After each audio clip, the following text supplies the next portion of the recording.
누가복음 15장 20절에서 24절까지 말씀을 교독합니다. 하나님의 말씀입니다. 이에 일어나서 아버지께로 돌아가니라. 아직도 거리가 먼데 아버지가 그를 보고 측은히 여겨 달려가 목을 안고 입을 맞추니 아들이 이르되 아버지 내가 하늘과 아버지께 죄를 지었사오니 지금부터는 아버지의 아들이라 일컬음을 감당하지 못하겠나이다 하나. 아버지는 종들에게 이르되 제일 좋은 옷을 내어다가 입히고 손에 가락지를 끼우고 발에 신을 신기라. 그리고 살진 송아지를 끌어다가 잡으라. 우리가 먹고 즐기자. 함께 읽습니다. 이 내 아들은 죽었다가 다시 살아났으며 내가 잃었다가 다시 얻었노라 하니 그들이 즐거워하더라. 아멘. 우리가 너무나 잘 아는 돌아온 둘째 아들의 비유, 탕자의 비유이기에 내용 설명은 안 하겠습니다. 그런데 이 아들의 실패의 원인, 자기는 잘할 수 있다고 뛰쳐나갔지만 결국 실패한 원인을 파악을 해야 합니다. 실패의 원인을, 이유를 파악하지 못하면 힘을 내서 다시 시작해도 또 실패할 확률이 높기 때문에 그렇습니다. 본문을 통해서 발견하는 첫 번째 아들의 실패의 원인은 자신의 능력에 대한 잘못된 판단 때문입니다. 자신의 능력은 아버지 때문입니다. 자기가 그 동네에서 나름 힘주고 살 수 있는 것, 자기가 이룬 것이 아니라 아버지의 재산, 아버지의 능력 때문이지요. 그런데 이 아들은 내가 이 좁은 시골 동네에 있어서 내 능력이 썩고 있다. 자신의 능력에 대한 잘못된 판단, 자기가 생각하는 그 능력이 실은 아버지의 능력인데 내 것으로 착각을 하기 때문에 결국은 문제가 된다는 거죠. 아버지의 능력 때문에 자기가 능력이 있는 것인데 아버지를 떠나니 당연히 실패할 수밖에 없다. 내 힘, 내 능력이 무엇인지를 모르고 뛰어드는 사람은 당연히 실패합니다. 두 번째는 아버지의 것이 당연히 내 것이라고 생각을 했습니다. 본문을 보면 이렇게 나오지요. 아버지여 재산 중에서 내게 돌아올 분깃을 내게 주소서. 지난 추수감사 주일에도 말씀드렸지만 당연한 것으로 여기면 당연한 게 아닌데 그러면 감사가 없다, 이런 말씀을 드렸습니다. 아버지가 이룬 재산, 아버지의 것인데 그것을 물려받는 것이 당연한 것으로 여긴다. 당연한 것으로 여기는 자는 결코 성공할 수가 없는 거죠. 여러분, 재산, 상속의 법 가운데 우리나라에 유류분이라고 하는 것이 있습니다.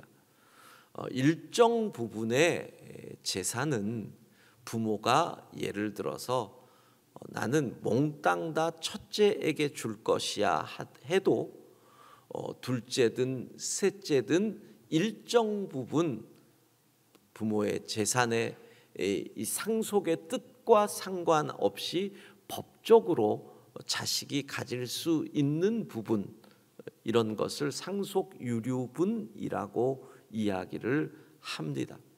물론 출발은 이 농경 문화 속에서 우리가 오래 살다 보니까 부모님이 장남 또 같이 농사를 짓는 사람, 이러한 사람에 대해서 재산을 다 몰아주는 일로 자식들 간의 분쟁이 생기니까 일정 부분을 보장해주는 이렇게 상속 유류분이 시작이 됐는데, 오늘날에는 이게 상당한 문제가 되고 있지요. 사실 생각해도 그렇잖아요, 여러분. 부모가 이룬 재산인데 왜 자식이 그것을 당연히 내 것이라고 생각을 하나요? 그건 도둑놈 심보잖아요. 그런데 어찌 되었든 간에 지금 그런 법이 있습니다. 근데 그 법이 참 웃기는 거잖아요. 내가 부모에게 해야 할 일을 안 하면서도 당연히 자식인 나의 지분을 고집하고 주장할 수 있게 하는 법이 된 겁니다. 물론 최근에 뉴스를 보니까 이 유류분이 배우자와 자식에게만 가는 게 아니라 그 다음에는 형제에게까지도 갔는데, 그 형제를 향한 유류분은 이제 제외하였다라는 뉴스를 보았습니다. 여러분, 자녀들에게 제일 좋은 것은 무조건 n분의 1입니다. n분의 1. 3명이다 3분의 1씩 가져라. 특별히 연세 드신 분들은 왜 그렇게 장남을 좋아하는지 몰라요.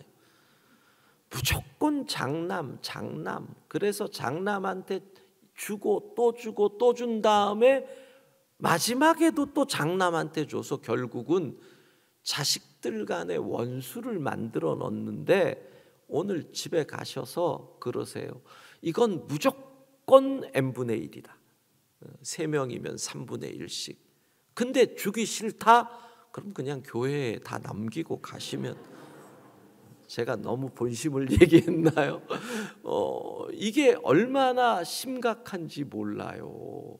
그리고 앞으로는 이 유류분 문제로 인한 자식들 간의 법정 분쟁이 더 심각해질 겁니다. 왜냐하면 이번 정부 들어서 집값이 너무 올랐어요. 그 말은 이제 젊은이들이 자기들의 힘으로 자기 집을 장만하기가 어려워졌다는 이야기, 그 현실과 더불어 부모님들의 집값이 2, 3억, 3, 4억 하던 게 9억, 10억으로 올라가 버리니까 내 힘으로 집을 마련하기는 어려운데 부모님의 재산은 커지니까 당연히 그 부분에 대한 마음이 커지는 거죠. 그러면 앞으로 자식 형제들 간의 분쟁이 훨씬 많아진다는 얘기예요. 어떻게 하라고요? 무조건 n분의 1. 장남 너무 좋아하지 마요. 예? 특별히 연세 드신 분들은 무조건 장남. 그게 집안의 나중에 분쟁의 원인이 돼요. 장남분들한테 죄송합니다. 제가 막내라서 그러는 거는 아니에요. 예. 부모의 재산이에요. 내 게 아니에요. 근데 당연하게 여겨요. 그러면 여러분 실패하는 거예요. 능력이 없는데 능력이 있다고 자기의 능력에 대해서 착각하지요. 내가 물려받은 것이 은혜이니 감사해야 되는데 감사가 없이 당연한 것으로 여기는데 어떻게 그 사람이 사업을 하든 무엇을 하든 제대로 될 수가 있겠어요? 실패하는 거죠. 자, 여러분, 사람은 누구나 실수하고 실패할 수 있습니다. 중요한 것은 거기서 다시 시작할 수 있느냐. 실패하지만 다시 시작하면 되거든요. 다시 출발하면 되거든요.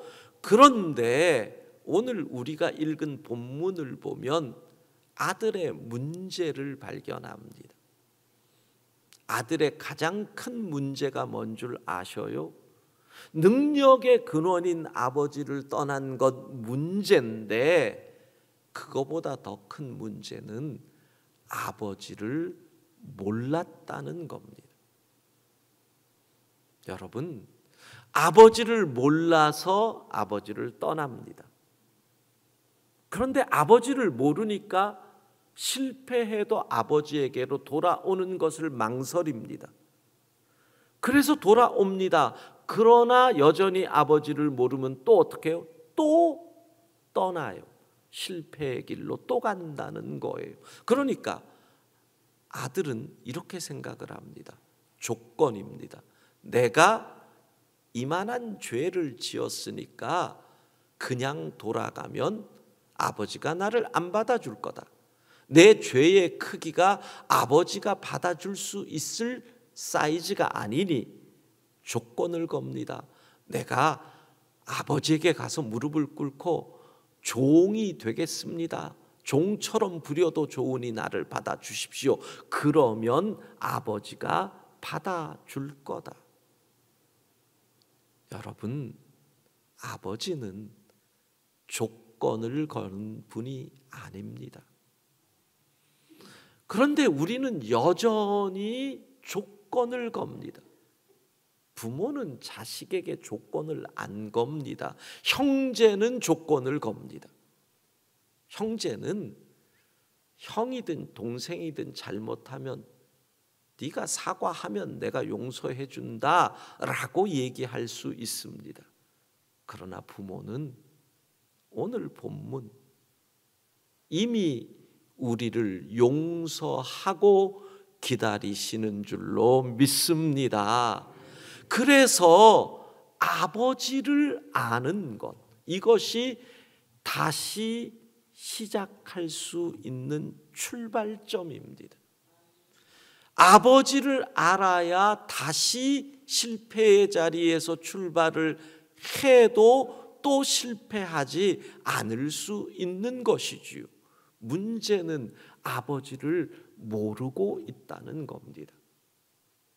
오늘 본문 20절, 이에 일어나서 아버지께로 돌아가니라. 아직도 거리가 먼데 아버지가 그를 보고 측은히 여겨 달려가 목을 안고 입을 맞추니. 아들은 이 정도면 아버지가 받아줄 거야, 이 정도면 용서할 거야, 자기 머리를 씁니다. 잔머리를 굴립니다. 그런데 아버지는 이미 용서하고 기다리고 계십니다. 그것이 우리 아버지. 사람에게는 염치라는 것이 있죠. 염치, 체면을 차리고 부끄러움을 아는 것. 그런데 자식은 염치를 따지지만 아버지에게 있어 자식은 염치의 대상이 아니거든요. 사랑하는 성도 여러분, 오늘 우리 아버지의 사랑에 완전히 완전히 내 생각, 내 자존심, 내 판단, 아버지의 사랑에 뛰어들어서 그 모든 것이 녹아버리고 아버지의 품에 안겨서 다시 시작하는 이 시간이 되기를 소망합니다. 아버지의 사랑을 알면 다시 시작할 수 있거든요.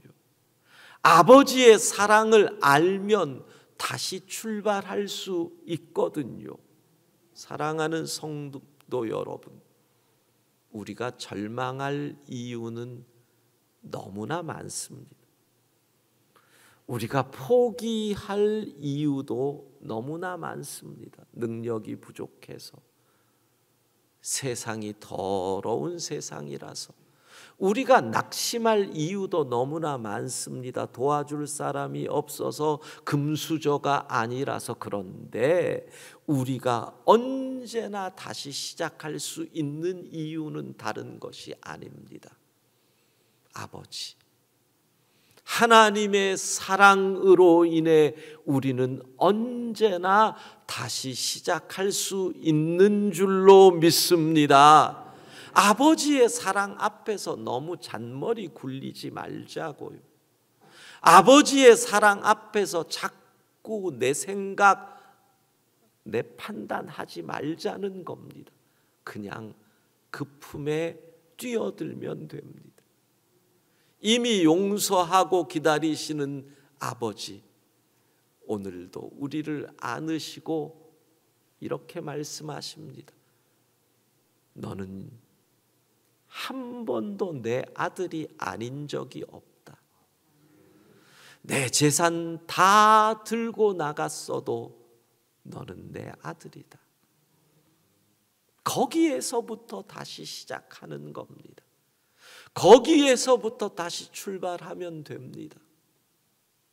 코로나19로 많은 분들이 힘듭니다. 오늘 말씀을 듣는 우리 성도들 가운데, 온라인으로 듣는 성도들 가운데 단 한 분일지라도 실패했다고 힘들다고 좌절하고 있는 분들 가운데 단 한 분일지라도 그래, 다시 시작하자. 아버지의 사랑 붙잡고 다시 시작하겠다고 용기를 얻을 수 있다면 그러면 되는 겁니다. 아버지의 사랑을 붙잡고 다시 나아가는 우리 모두가 되기를 소망합니다.